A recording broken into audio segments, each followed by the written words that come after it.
ന്യൂയോർക്കിലെ United health insurance CEO വെടിവെപ്പിൽ കൊല്ലപ്പെട്ടു. Brian തോംസണാണ് മരിച്ചത്. അക്രമിക്കായി തെരച്ചിൽ തുടരുകയാണ്. വിവരങ്ങളുമായി അമേരിക്കയിലെ ന്യൂജേഴ്സിയിൽ നിന്ന് മധു കൊട്ടാരക്കര ചേരുന്നുണ്ട്. മധു, ലോകത്തിലെ തന്നെ പ്രശസ്തമായ ഒരു കമ്പനിയുടെ തലവനാണ് കൊല്ലപ്പെട്ടിരിക്കുന്നത്. ഈ കൊലപാതകവുമായി ബന്ധപ്പെട്ട് എന്താണ് പ്രാഥമികമായി ലഭിക്കുന്ന വിവരങ്ങൾ? അമേരിക്കയിലെ ആരോഗ്യ മേഖലയിൽ ഏറ്റവും വലിയ ഇൻഷുറൻസ് ദാതാക്കളായ യുണൈറ്റഡ് ഹെൽത്തിന്റെ സിഇഒ ബ്രയൻ തോംസണാണ് ഇന്ന് രാവിലെ ന്യൂയോർക്കിൽ വെടിയേറ്റത്. പ്രാദേശിക സമയം 6:45 നെഞ്ചിൽ വെടിയേറ്റ ബ്രയൻ തോംസനെ തൊട്ടടുത്ത ആശുപത്രിയിൽ എത്തിച്ചെങ്കിലും ജീവൻ രക്ഷിക്കുവാൻ സാധിച്ചില്ല.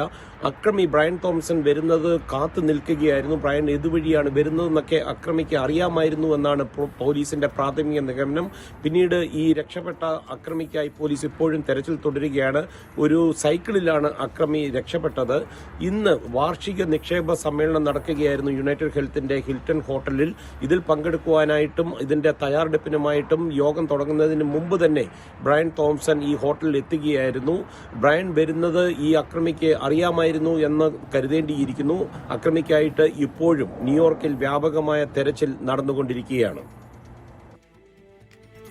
മധു കൊട്ടാരക്കരയാണ് ന്യൂജേഴ്സിയിൽ നിന്ന് വിവരങ്ങൾ നൽകിയത്.